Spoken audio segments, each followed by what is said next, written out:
Drizzy and T-Money blasting off the map.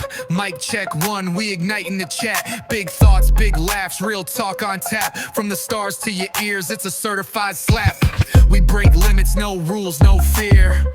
Dropping gems every week, loud and clear. Vibes interstellar, mind so clever. Tune in once, you'll be hooked forever. This the blast off, where the wisdom collide. Rocket fuel flow, let the convo ride. From the cosmos down to the city stride. Every episode another joyride. Catch the wave, let the banter take flight. Brainstorm sparking through the depths of night. Underdogs talking, put the world in sight. All killer, no filler, just truth in the mic. Zone out, let the speakers combust. In a convo with hosts you can trust. Groundbreaking spins, no fine gold dust. It's a must, turn us up, adjust. This the blast off, where the wisdom collide. Rocket fuel flow, let the convo ride. From the cosmos down to the city stride. Every episode another joyride.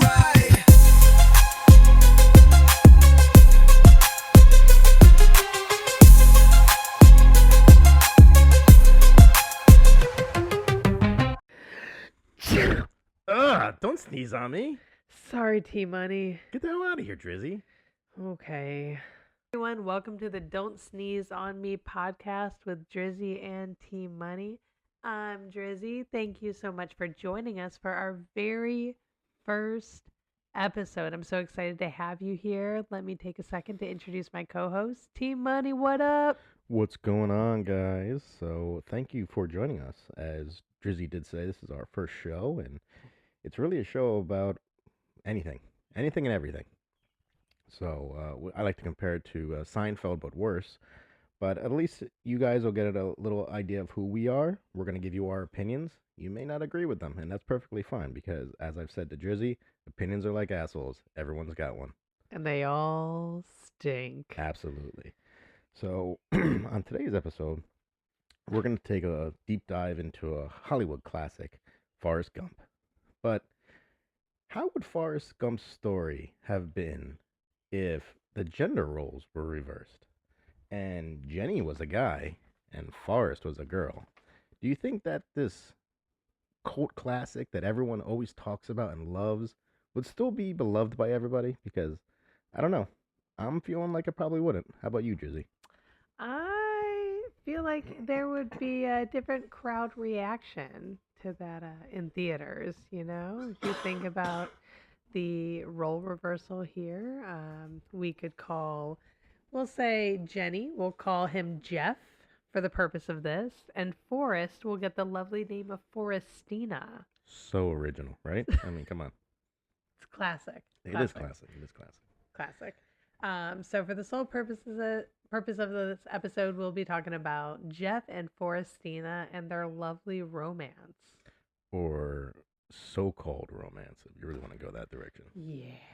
Before we jump into it, I just actually have to say, when we watched this film, and I've watched Forrest Gump quite a few times, I did not realize until this very time when I was paying attention that Forrest was named after the founder of the KKK. How did I miss that from all the years of watching this movie? I mean, did they cut it out from the TV version, or did I just not pay attention enough to realize that this guy's beginning is really horrible? No, I totally agree, though, because when we watched it together, we both looked at each other and we were like, what the heck? We'd never heard that before. I never noticed that before. And Forrest Gump is one of my favorite movies. It's something I watched repeatedly in my childhood growing up. Absolutely. My brother and I watched it a ton. You'll learn about him in a later episode. I said if it's on HBO and there's nothing else on, I throw it on because I told you. It's just a comfort movie.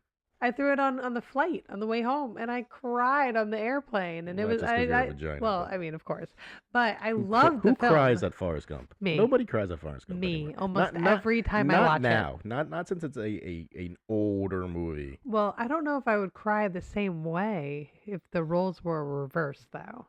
I don't know. I would probably start laughing because, I mean, talk about a glimpse in the mirror. Yeah. Yeah. Okay. I guess that one didn't land. No, it didn't. Absolutely not. Okay. Might need to cut that out. Yeah. Well, got to start somewhere. So, as we said, we're gonna do a role reversal, and we're gonna make Forrest a girl, and we're gonna make Jenny or Jeff a guy, and we're gonna see really if you guys still think this is a normal movie, and do you think it would have still been made back then? Yeah. That's a question to hang on to. Would this movie have been made if the roles are reversed? And why did it not hit the same way when you're a male? Why did everyone think that that was cute? But if it was reversed, how Well, that would have been I think it's important to keep in mind that role reversal, that now Forrestina is going to be a woman with cognitive disabilities. And Jeff one will way be of the saying it. traveler, the Je- free-spirited the traveler, free-spirited traveler, huh? All right. so called. Well, So in this version, like just a couple questions that come to mind, right? Would Jeff be viewed as a predator now? if Jeff wasn't viewed as a predator, then neither should I. You know, because I mean, I think this is where we me and Jeff, you know, have to totally agree. I'm joking. I apologize. Drizzy's giving me Cut it. the The cut cut it it the look. cut it look. But I mean, if he's not a predator, I don't know how you describe him. I mean, he really, I mean, and if you really think that Jenny is not a predator in the original movie, I think you're not seeing that movie for what it is either, because both of these roles, you have a, let's say, a normal individual who is taking advantage of a mentally A challenged, neurotypical yeah, mentally individual. challenged Yeah. individual, someone that is maybe you know, got a couple screws loose, you know, but in not a dangerous way, just maybe missing a little bit. Yeah, I mean, she definitely takes advantage of him through her friendship, through just over the years. I mean, we'll deep dive into the details of how their relationship, grows and blossoms over the years, per se. Um, yeah, I just think about, what if Forestina had gotten pregnant and never told him, or I think about that. A woman cognitive disability is getting pregnant by someone who then abandons her, and she's left alone with a child Abandons her for until, not like what the 10th time. yeah, I repeatedly, mean, and then comes back years later when the child is, preschool and was kindergarten age. It's yeah, it's astounding, but you know, we'll well, get into it. in both movies, I mean, it's a little bit different because Forrest is a male and his mother's doing this. But in this particular iteration of the movie, if Forrestina witnesses her mother having uh, sexual intercourse or sexual perversions with the principal, Well, she doesn't witness; she hears. listen, It's very all of us, clear what's all of the us knew whole what neighborhood. Yes, what was doing the upstairs. whole All right? town knew what Even was going on. every neighbor in the block knew what was going on. And you know, suddenly, as a female, you're watching your mother do this. I mean, how does she interpret that? How does she? Because obviously she's mentally challenged in a sort of way, but she definitely didn't understand that, or if she did understand that, she took that in a very left field kind of manner, I guess you could say. Well, yeah. How does that form her view on sex and, exchange of power and using your body to get what you want, things like that? That makes you think, like, just how your opinion of sex forms at such a young age through what you experience. I think it's important to note that as a very young woman in that time. Well, I mean, also to that, I mean, see the, I think that Forestina wouldn't have misunderstood what was going on, but would have known that what was happening was probably not the norm. I mean, as Forestina grows up, she didn't really have any sort of sexual activity besides with Jenny or with Jeff in this case. So I think it was all around just her not totally grasping what her mother had done, True. and then you know, as you know, later episodes, you know, with us, you'll hear about childhood trauma. I'm sure that left some sort of childhood trauma Absolutely. that That's got to leave some imprint that on well, you. that left something. I mean, I think the principal left something too. So I mean, if you really want to go that direction, but I mean that I think that's part of how this movie starts off on such a odd note that you're like, hmm, okay, I see where we're going here, but I mean, it's as you see this movie as I've gotten older, I think I've understood it in multiple different ways of, oh, this is cute. Oh, that's kind of messed up. Of, huh. Well, I don't know if I would have gone that direction, but I mean, it's always interesting when you watch movies that you grew up with, and now you're watching them, 10, 20 years later, and you're like, this doesn't hit the same way. Yeah, I definitely think about that. I mean, looking back at Jenny's relationship with her father, and how that may have formed the way that she viewed sex and her relationships, and why she behaved the way that she did and had addiction and was much more of a loose cannon or a free bird, per se. Well, I mean, even Jenny's father. So in with how we're comparing this, we're gonna say that Jenny's father actually was Jeff's mother, Hmm. and they still had the same upbringing, where you know, there was some type of sexual, I guess you could say perversion, Molestation, yeah, or yeah. molestation, perversion, that definitely emotionally scarred Jeff. Was definitely, I think, a reason why Jeff was manipulative. I mean, and I think that's really what this is about. Is he was so sexually experienced at such a young age that he used that to his advantage with Forrestina, which is the same thing, in the original Forrest Gump movie. I mean, that was all a manipulation of someone that really didn't understand, the relationship that these two had. So I do see it in another way. I do see it that Forestina would be just Jeff's safe space. The one thing that's always consistent and always there and always reliable in their life.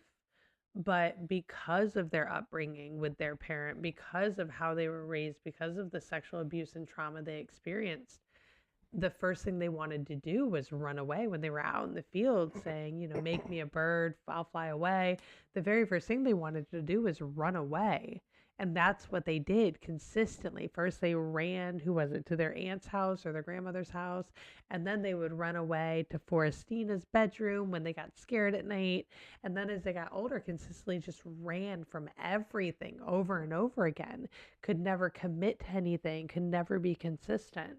So I think that's part of it too, where Forestina really was just their safe space. It was Jeff's like home base, the one that's always there and But steadfast. if you think about it, I mean, with There's still what manipulation. I was gonna say, with what you just said, it's like Jeff ran away, Jenny ran away, but they did that to Forrest and Forrestina the same Hmm. way. Is yes, they ran away from a situation that I guess they were unsure about. Maybe they, uh, in their heads were questioning that the relationship, and when it got too difficult or too tough, well, what did she do? She ran away. I mean, she literally dumped Forrest on a bridge, and in this iteration, Jeff dumps Forrestina on a bridge and takes off. Hmm. I mean, if you really think about it, it's every single time a situation doesn't go right, whether it's with Forrestina or not, Jeff up and bolts, Every and single time. every single time, and it's only when the end of the movie comes that changes. But Well, when they find I out they're I, I dying, essentially. well, yeah, but I think even at the end of the movie, there's manipulation there. But Absolutely. Well, let's not jump ahead too fast because I don't want to. There are a lot of different areas of this movie that are just fucked up. I mean, I hate to say yeah. it, but I want to it's talk just about, if you're good with it, I want to talk about the college years and a little bit of the power play there. okay. The fact that like Jeff then attends a men's only college. Forestina just shows up at a men's only dorm. And that's what you have to think about is why did she just show up? I Just mean, shows up it's out of the it's. blue. I mean, when I was in college, I mean, I had a high school girlfriend just show up, and it's really like it just makes you not want to be with that It's person. off And I putting. yeah, It's very off putting. and it also makes you feel. a little uncomfortable because you're like, this person is like finding me. And Yeah. I'm not going to use the word stalking because in my situation they weren't stalking, and I don't even think Forrestina is stalking or Forrest was stalking. I think it was more of just they wanted to be around this person, and this in their mind was the right thing to do, Yep. and that is what I think gets the ball rolling in a manipulative manner, or like an emotionally, inexperienced person that is dealing with this from a person who is emotionally, I would guess you could say broken, but emotionally experienced. Like she does. I don't know if she maybe not, because I don't know if Jeff or Jenny really had control over their emotions. Maybe that's that's something I just saying it out loud. Yeah, I Jenny think, didn't seem to have much control over her emotions, her actions, the way she responded to things. And especially again, because she did things so quickly yeah, without, she's very abrupt. yeah, Yeah. without really thinking about it. So I just like fast forward to like when they're actually in the college dorm, right? So with the role reversal here. Yeah, let's So see how people really feel about this one. Please so I just continue, think Drizzy. about the fact that, with it being Jeff and Forestina, Jeff then, removes their clothing in front of Forestina and then helps Forestina remove their clothing and then encourages Forestina to touch their genitals. Yeah, I'm seeing, the what what are they doing right now? The a lot of people got accused of it. The I can't even think of the word. The I'm not gonna sit here just thinking about it, but it's like having someone do that to you is definitely like emotionally trauma. Like because you could see that Forrest and Forrestina did not understand what was going on just by the reactions that happened in the room. Obviously, two different scenarios. I mean, I saw something from Drizzy that I didn't realize that Forrest had ejaculated in the movie. When she pointed it out to me, I was like, really? I guess all these years of watching this, I never really understood that. But it's like the Me Too movement. That's what I was Hmm. gonna say. I was Oh, like, okay. Yeah, that's a yeah. Me Too movement right Big there. time. Oh, big time. I mean, to have a young man guide a slower person's hand towards their genitals. I mean, we can be adults here. Grabbed his schlong. I mean, It's that's highly manipulative, like extremely. And Forestina didn't realize what was even happening in the moment. Was sort of like confused by it, and you can tell by their facial expressions they didn't know what was going on and wasn't quite sure if they were even okay with it. and at the same time, with Jeff continuing to lead her on and really never show this the same type of bond that Forrestina has. I mean, it's the same thing in Forrest Gump. She never responded in the way that he wanted. It was more along the lines of, you know, using this to keep him interested, to keep her interested, to that those breadcrumbs. I'm laying it out for you. Kept dangling that Oh carrot yeah, just along the just way. just keep following. You're It almost there. was You're almost just there. enough. Gave Hmm. them just enough to keep them hooked over the years. Would pop in and out at just the right times. Their paths would cross at just the right moments. And think of it like this: that is the biggest predatory part of this movie. I think. Oh, maybe there might be one more that's a little bit later on in the movie, but I mean this. I mean, if that was, like I said, if the gender roles were reversed there, how much of a predator would people think, you know, Jeff was? Because I don't know many people that would find that cute anymore, because for some reason that just kind of was a laugh out loud moment in the movie. Oh, absolutely. But if it was changed, I think a lot of more people would be uncomfortable with that. And as I said, I don't know if that movie would actually get made. Yeah. Well, fast forward to when they meet up in DC. It's random. It's just pure happen chance that they, find each other at this rally in DC.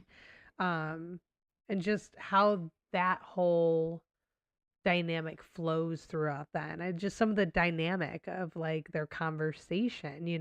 Well, I mean, Um, Jeff constantly reaffirms to Forrestina that there, that there's something there, but he never commits. yeah. I There's mean, it's always there's something there, but maybe not for me, maybe for you, but maybe yeah. not for me. Well, the thing that really I hold on to is that quote. I'll say it, reversed for Forrestina and Jeff. But when Forrestina says, "You're my guy," and Jeff goes, "I'll always be your guy," that's Jeff still just dangling that carrot and saying, "I'm always here. I'm always going to be here. I'm going to pop in and out." Like just that, like consistent inconsistency there. Now, do you think he actually meant it, or do you think that was just something to continue the facade? I think deep down they wanted to mean it.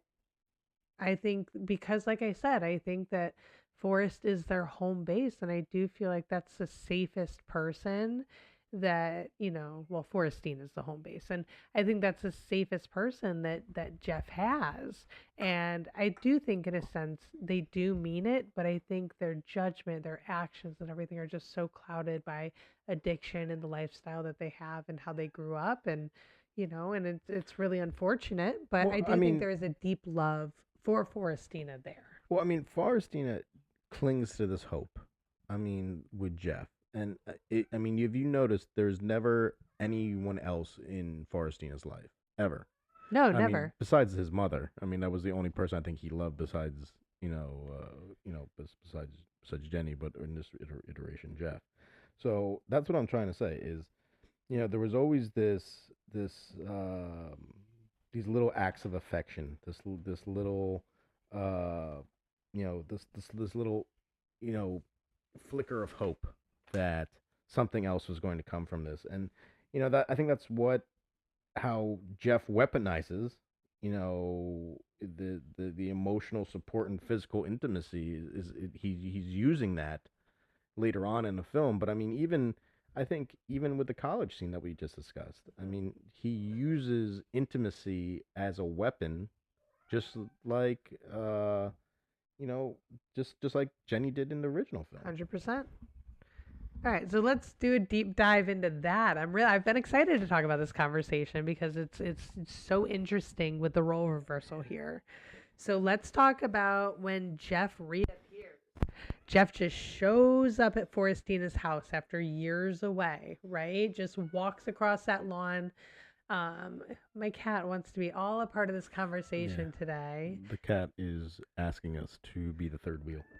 Apparently. So deal with the meowing. Um, but Jeff just shows up at Forrestina's house after years away. Like, just shows up, gets out of a taxi, starts walking across the lawn, and essentially comes to the house and just sleeps for days, just detoxing. Detoxes, Yeah. not just sleeps. Sleeps, just detoxing, just detoxing. Um, but the attention that Forrestina gives Jeff just sits bedside, reading, talking to them, just being there and like consistently checking in and trying to give everything they can to Jeff while they're recovering from this.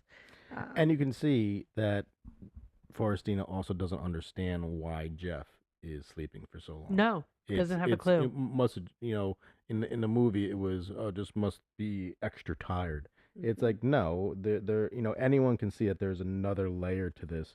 I mean, you don't sleep for 3 days on end unless you're like coming out of a bender. Mm-hmm. You would know that, right? Actually, I would.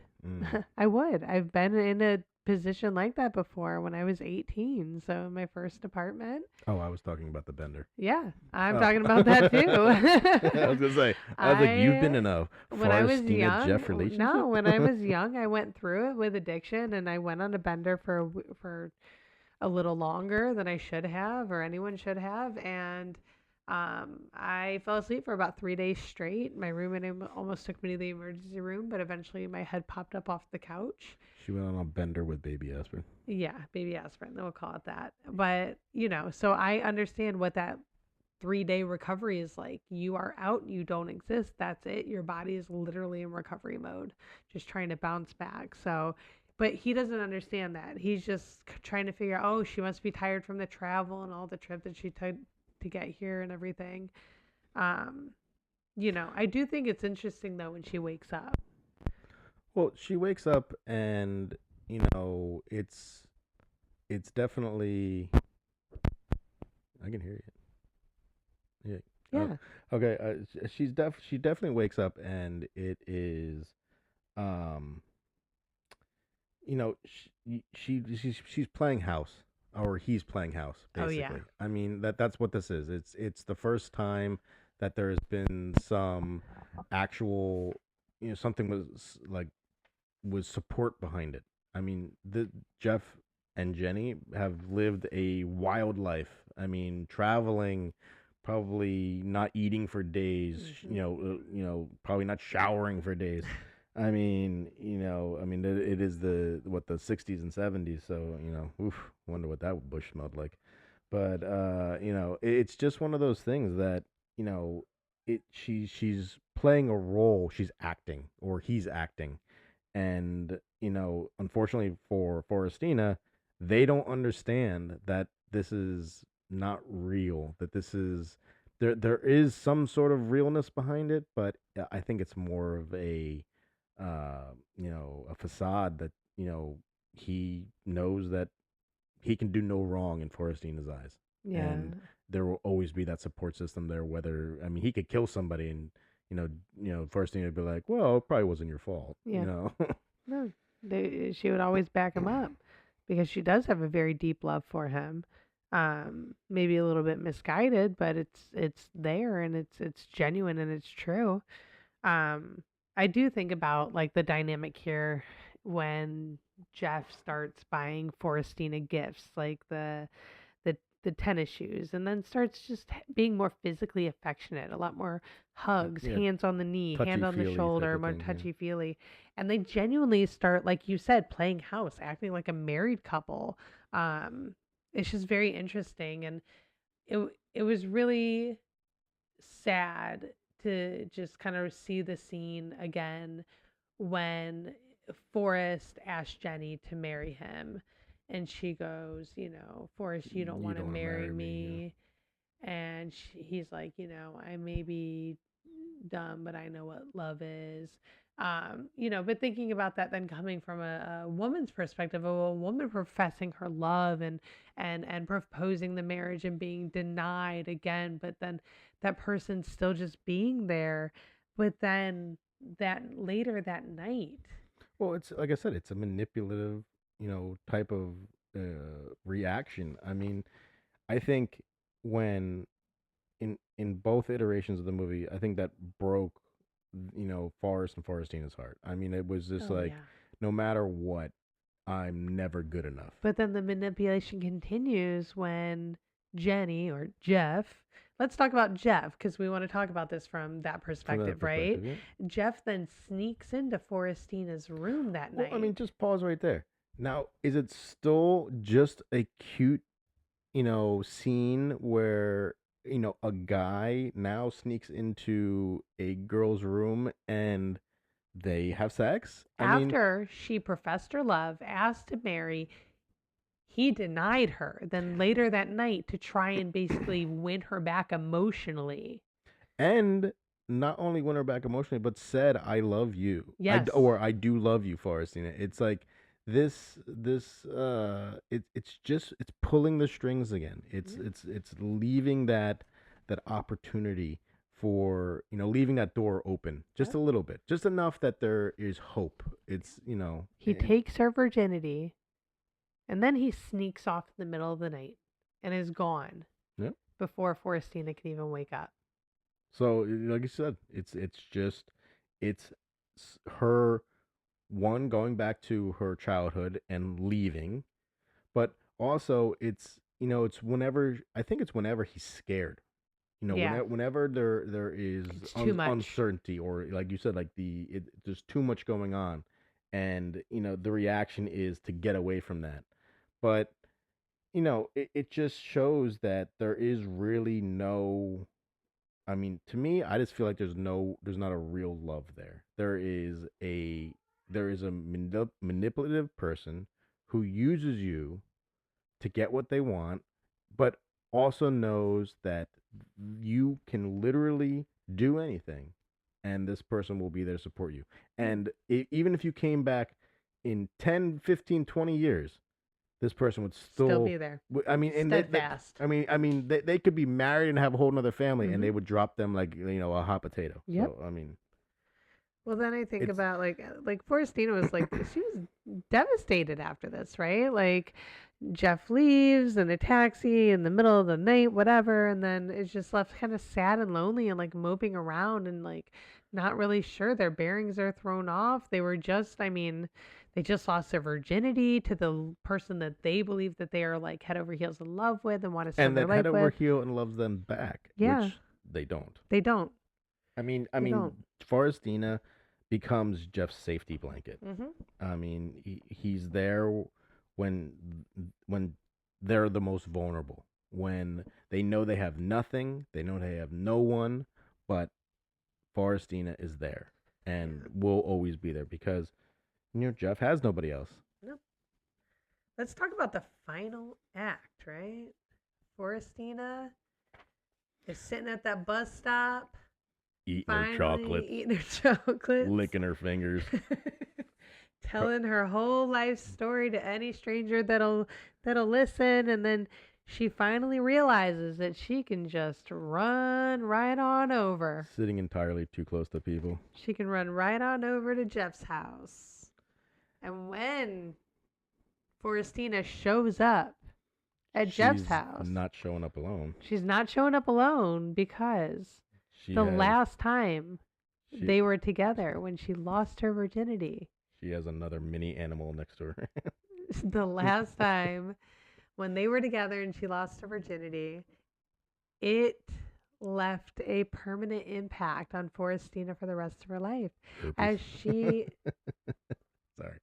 as she became pregnant and carried on to have little Jeff Jr. Oh, I hope that Jeff Jr. is just like Forestina. Just like Just like her. Forestina. So Forestina shows up with Jeff Jr., introduces, But before we even get there, I mean, we have to understand that Forestina didn't just show up. Jeff asked her. wrote to a whole show up. letter. I mean, literally, you see this. I I saw the letter and I read it. With what they. Sorry, we're about to be arrested. Oh God, what did we say already? Trying to catch Anyway. me riding dirty. Yeah, Trying to catch me riding dirty. We're riding something. I mean, honestly, Whole Jeff lot of Jeff nothing. writes this letter to ask Forestina to come and see them, and it's like, it comes back to the safety blanket thing. Yeah. I mean, and now to The to make it home even base. worse is now you are introducing another individual of your offspring between the two of you, and you are introducing this individual to a person that one is not going to be around that long, and two, you had no idea was there. I mean, and that really makes it. I think that really makes the sex scene that's much more disturbing. Yeah. Knowing what the result was, and knowing that in this movie, I mean, we went under the opinion that Forestina never tells Jeff because Well, I they think weren't in what contact I was gonna for, say, for I all was like, those I think, years. and right to your point right there is that she had no idea where he was Jeff left, and then Forestina didn't hear from Jeff until that until letter that letter. that she received inviting her to visit him, all so that he could tell her that he has AIDS. Or not AIDS, but a virus, that he's sick with a virus. At the end of the day, that's what he invited her for. But she brought along a child Well, actually, in this instance, they both brought along something. They both brought along something. They both had a big surprise to Oh, share. they had a surprise. Yeah. If I was Forrestina, I would have gone and gotten tested. Anyway, but I mean, but here's a good question. Do you think in this instance that if Jeff didn't have AIDS, that he would have ever reached out to Forrestina again? I think that I mean, just from seeing the movie a couple times, I think that relationship has come and gone, and that Jeff was entirely done with Forrestina, and I mean, not to bash the male race, but we are known for hit it and quit it type of things. I mean, So very true.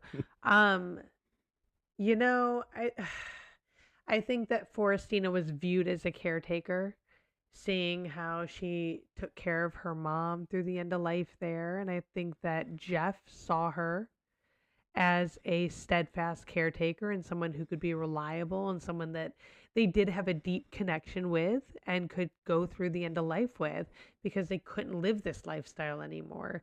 And you got to keep in mind too, Forestina did invite Jeff to come live in their home. So it wasn't Jeff's idea, it was Forestina's idea. Like, you come to me, I will take care of you. I will do this, I will do that. Um, you so know, so once again, just using Forrestina for his end of life benefits. yeah, yeah. I mean And it. I mean honestly, and even the apology. I mean I watched this part of the movie a couple times just because that apology I didn't think was genuine. no, I I didn't think think I so think either. honestly it was just another link to keep Forestina and Jeff close. I Hmm. mean it there was the it just didn't seem real. It just seemed like this is the only person that they know is going to be there, Yep. It's and the only that if person they have left. yeah, it's the only person they've ever really had, Yeah, honestly. that's true. Because they've Um, abandoned anybody they've had any connections with or haven't been able to even form any valuable connections with any other human beings. and I mean, in this movie, it's always about Jeff's needs. I mean, this is a person that saw a slower individual and took advantage of them in multiple ways, led them on, made them feel something towards them, and never really returned it in I think the only return, and it was kind of like a forced return, was the sex scene. That was I think that's the most Forrest ever got out of Hmm. that relationship. Yeah. I mean Well, I mean I mean good for him, honestly. I mean at least he's getting it in. I think Forrest did get something because he got. Well, he got a son out of it, but I Well, mean no, no, no. I think even beyond that, like after Jeff proposed to Forestina and they had the wedding, like, yes, I think that in Jeff's mind it was more like, okay, I have someone to take care of me. That's really what it was. But Forrest did get that emotional satisfaction from that, being able to marry their best friend, being able to marry the love of their life. Did they get the sex and the intimacy and all that? No, but they what did get really the sucks emotional is that he intimacy. only got it once. I Yeah, pretty. mean, Yeah, he only. Oh man, yeah, man, only one you time. finally marry the girl of your dreams. You finally get you finally win her over, and she's like, I do love you, Forrest, but the downstairs is kind of closed. Yeah, shut off for life. Shut off for good. You Yeah. can't even use hole number two because that's infected as well. Ooh. But then, oh jeez. But then Forestina takes care of Jeff through the end of the life, which isn't very long afterwards. Um, and then and Jeff that and dies. then you're stuck with in a forever memory of him walking around your house, Yeah. going, "Mom." Yeah, that's what you want. Yeah. Uh, So uh, very interesting. I don't know. There's a lot of different takes. I think there's a lot of different angles, but I mean, and listen, guys. I mean, you may not agree with us. I am sure that there's some stuff that we said that you probably were like, "Oh, that wouldn't happen. This wouldn't happen." I mean, watch the movie again. Reverse the roles. I mean, see if you are still feeling the same way about this Hollywood classic, because it really does, make you think that this is kind of a fucked up movie. I mean, to be perfectly honest with you, I mean, whether it's Forrest or Forrestina, it's a fucked up movie, and it just happens to be cute because the gender roles happen to be different in each of them. And I just want to say the What the Fuck Award goes to Jeff for emotional manipulation with a feather. That feather gets me every time. Why does it get you? It's emotional with the music and the. But why it's is it? floating Why is it Jeff? around. Why You're is? ruining the whole thing. You're ruining it. I'm not I don't ruining it. know. I'm asking. I mean, Now Jeff. I gotta cut that out because of this now. I didn't have to edit anything until right now. Listen, I want to know why. You ruined it. I know. I was curious because Jeff didn't do anything with the feather. No, but it's just emotional manipulation. Jeff and the feather, the combination. Oh, that would have made more sense. Yeah, you don't have to cut any of this out. This is BSing. Okay. Yeah. Thanks for listening, everybody. Yeah, Thanks guys. for Like listening we to our said, banter. this is our first episode in the books. Hopefully, you found some humor in it. I'm sure it'll get better every week. Our next episode will probably be within the next week or two. So keep an ear out, keep an eye out. We're always posting stuff to our Instagram. And just thanks for tuning in, honestly. Yeah. So I guess we can do it like this. Let's T-Money and Drizzy drop the mic. We out.